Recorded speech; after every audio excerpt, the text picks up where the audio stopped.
Good evening. Red flag. You know what a red flag is?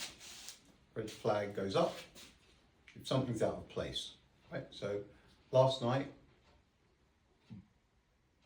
we were listening to the European Robins and the Quantum, and I went, and I couldn't take it anymore. Okay. Posted 8 or 9 minutes or whatever it was, and then when I came back this morning, because I packed up last night, it was still paused. I left it, boom. So I thought, right, I'll listen. And carried it on. Honestly, red flags, right? Now listen, there's about 8 minutes. I'll probably stop it once or twice, maybe 3 times, possibly even 4. But listen, listen.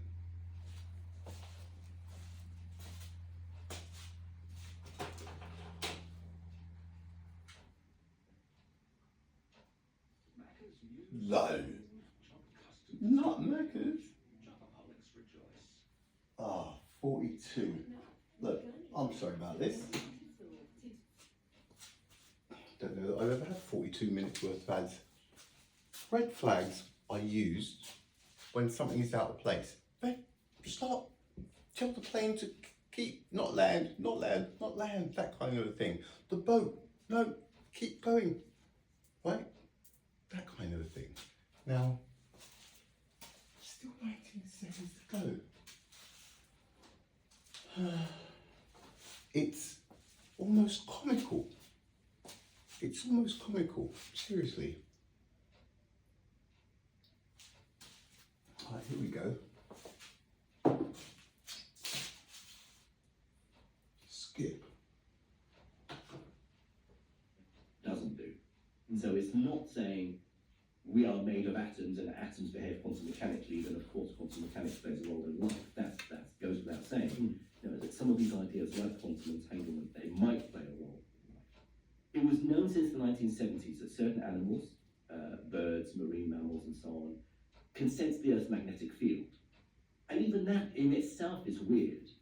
You know, how can something as weak as the Earth's magnetic field affect an organism's chemistry? It's one thing sticking you into an MRI scanner, that's a very powerful magnetic field, but the Earth's magnetic field is very weak. But these animals seem to have evolved a chemical compass of some form. And at the moment, the current theory suggests that, well, first of all, we believe this compass is based somewhere in the animal's retina.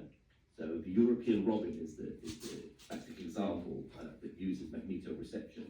As it's flying, light enters the retina, it hits one of a pair of entangled electrons.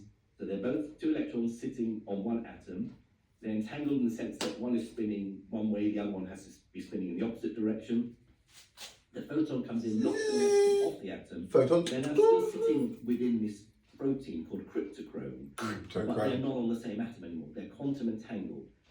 That means their spins are still correlated. They're still interconnected in some way.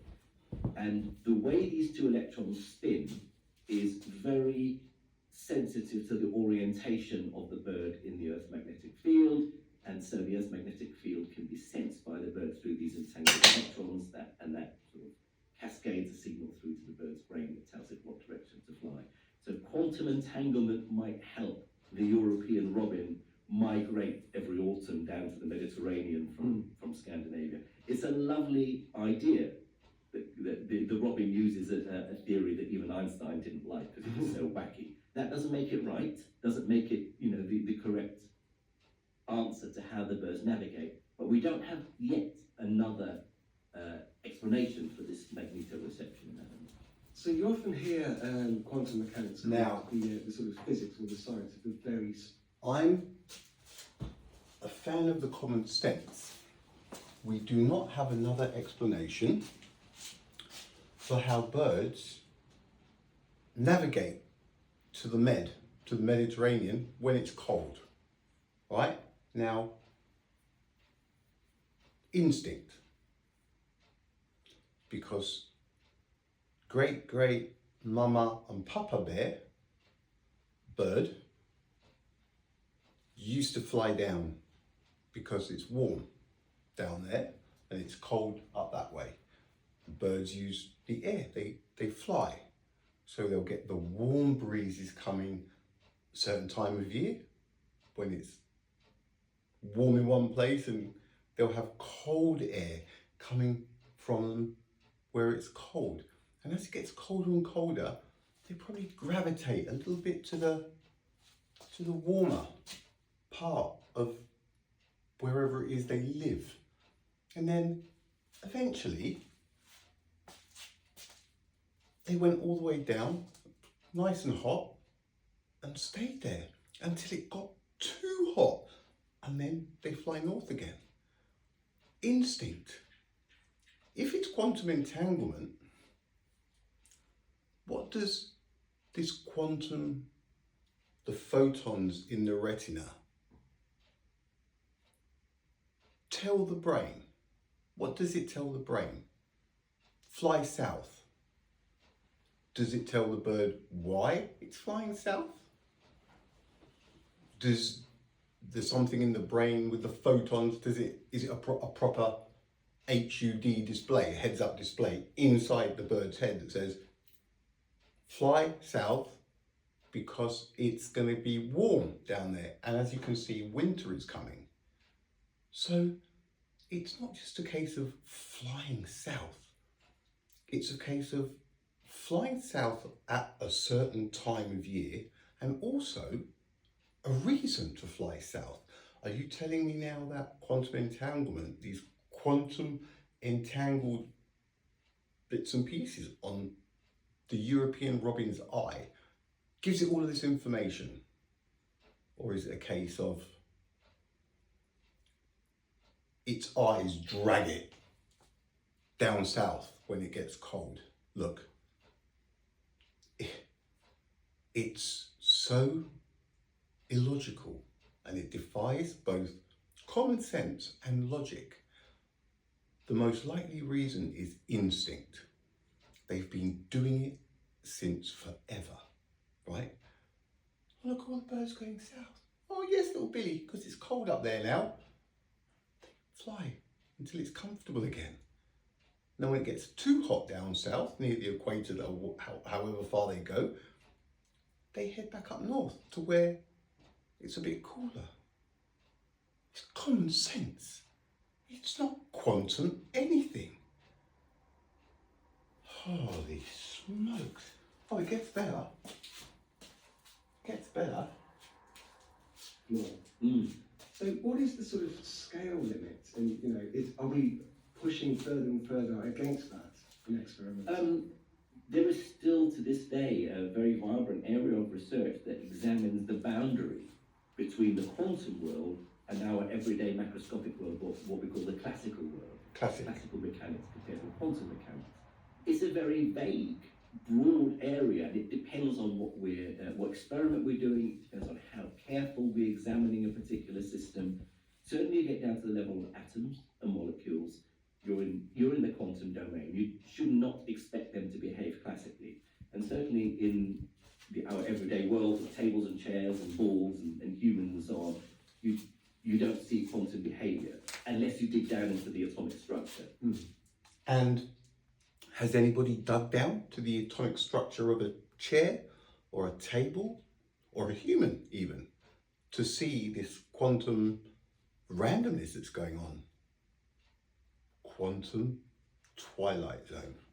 But in between, it's difficult to know. So we're, for example, developing quantum sensors, quantum computers. These are objects that we can, use to carry out certain tasks, and they rely on ideas like quantum entanglement. But they're large systems. Of course, the bigger a system gets, the harder it is to retain the quantumness. The quantum effects are very delicate, very sensitive to the surrounding environment. So the more complicated the system is, the less likely it is that we're going to be able to maintain any quantum behavior for very long.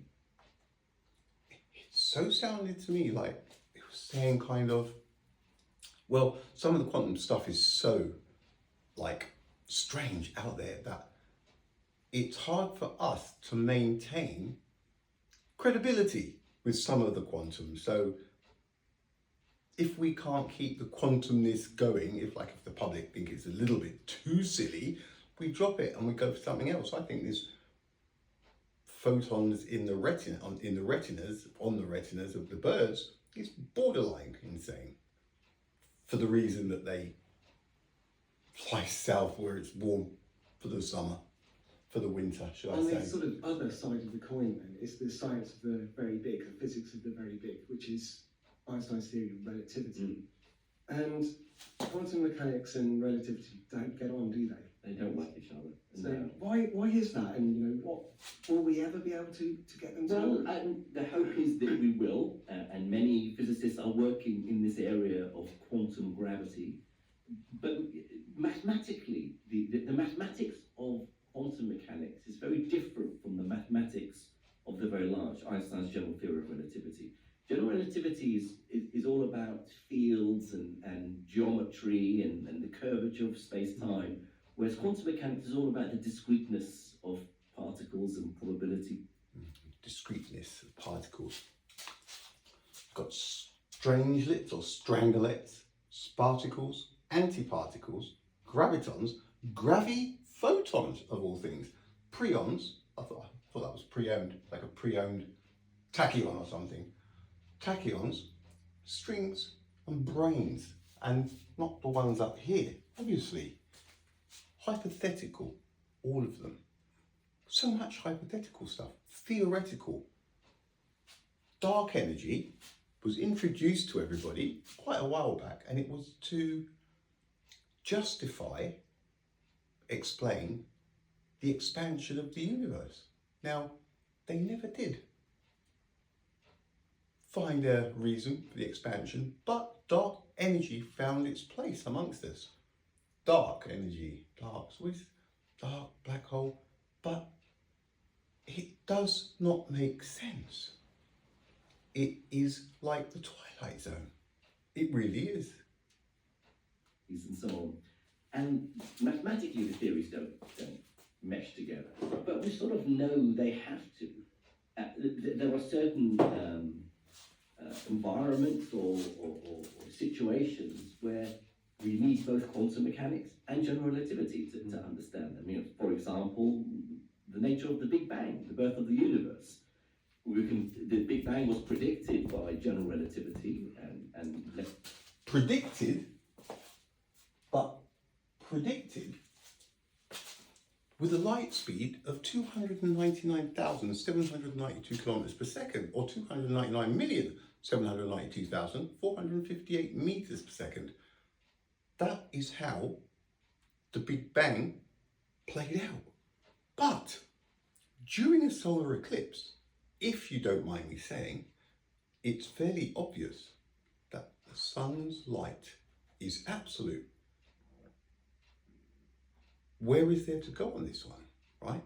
So when they say Big Bang, when they say Big Bang, the age of the universe, what exactly are they referring to? If the light from the sun is obviously absolute. Guys, everything is out. I assure you, the sun's light is absolute. Later confirmed that is really how our universe was born by lots of experimental evidence, but we can't explain that very... Hang on. Oh, they have to. There are certain environments or situations where we need both quantum mechanics and general relativity to understand them. For example, the nature of the Big Bang, the birth of the universe. The Big Bang was predicted by general relativity and later confirmed that is really how our universe was born by lots of experimental evidence. But stop! Which experimental evidence are we talking about here? There is no evidence, no experimental evidence that the Big Bang is a fact. This stuff, honestly, there is no evidence. It's all hearsay. We can't explain that very moment, the initial, what's called the singularity, the beginning of time, where time and space and matter all first appeared, without quantum mechanics, because quantum mechanics also describe the very small, and the universe was very small at the Big Bang. So we feel we need a theory of quantum gravity. We feel we need. The trouble is they are making out that they have answers for absolutely everything. And when they can't come up with an answer, they just tweak stuff. You have to see this, right? You have to be able to see this. But see, sometimes people talk about this as a theory of everything. Not everything as in including psychology and sociology, but everything within physics. But we're no nearer, I think, than we were 4, 5 decades ago. Stephen Hawking famously wrote an article back in the early 80s saying we're almost at the end of theoretical physics. We've almost got to our theory of everything, just dot some I's and cross some T's. Back then the idea was that there were ideas like superstring theory was just emerging on this. In case you missed that, they aren't any closer than they were 4 or 5 decades ago. There's 10 years in a decade, that's 40 to 50 years. Nothing's changed. They just skipped from one absurdity to another and just add a few more tachyons. Seriously? Gravity was another idea. People have been working on string theory now for decades. There are other ideas, rival theories, that could become the theory of quantum gravity. There's something called loop quantum gravity. But we don't know which of them is the correct one, if any of them are indeed the correct ones. And it's frustrating. Quantum gravity. There's something called loop quantum gravity. But we don't know which of them is the correct one, if any of them are indeed the correct If any. and it's frustrating because we thought we were getting close, and they all have their problems. String theory is probably the one that's most popular in the sense that most theoretical physicists are working in, and slower. Theoretical. It's a theory. It's not real. I'd come up here and put some atoms and molecules and stuff and just start using math and just previous equations that have suggested something. I could just start whacking away at numbers and pretend I'm headed somewhere. And then if I get to wherever it is I am pretending to head and it doesn't add up, I just throw in a couple of particles. You can even make up new names for them. Ones that spin twice forward, stop, and then once back. And then 3 times back, stop, and then twice forward. There's must be particles that do that. There has to be. If people can't see what's going on here, right? Advances are being made. It turns out it's a very powerful mathematical construct that might even be very useful, might even help us answer other questions in other areas of physics. But we don't yet know whether it's the correct theory of quantum gravity. Is it the one that's going to finally bring quantum mechanics and relativity together? It's frustrating. And of course, one of the problems is we don't yet have a way of experimentally testing some of these ideas. So many physicists will. How many? How many do you want? Did you hear what was just said last 10, 15 minutes? Say, well, that's not even real science then. Physics is an empirical discipline. And as you can test your theories, they might as well be theology rather than theology. So it can be frustrating. I don't quite subscribe to that, but I do think that. But he subscribes to European robins being guided by quantum entanglement that tells them to fly south during the winter. But why? Would quantum entanglement also have another message hidden in the sparks that go off in the eyes that say, it's going to be cold. That is why I'm urging you to move south. It's, with common sense, it's ridiculous. It's, We're a long way yet from finding a way of merging quantum mechanics with relativity. Great. So thanks very much for joining us. Been a pleasure speaking to you. My pleasure. my pleasure. Don't forget, relativity, all of it, relies on a light speed of 299,792 kilometers per second. It's impossible. Somebody said to me on Facebook, stick to the speed of light. He said, I like your content, but stick to the speed of light. But everything is the speed of light. That's what people are not understanding. Light from the sun is absolute. It's obvious. So all of it's out. But obviously, unless I've missed something, maybe somebody has got a logical reason for how an eclipse plays out here on planet Earth when our moon is blocking our sun. Somebody found a reason, an explanation that ties in with logic and rational thought and common sense for why the sun is clearly behind the moon during a solar eclipse. It's right there, which means everything else has been fabricated. They know, they're not stupid. Nobody could mistake the sun's light for anything other than absolute, really, if you think about it.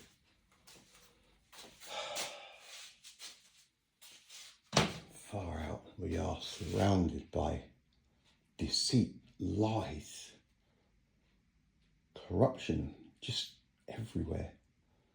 Later, peeps.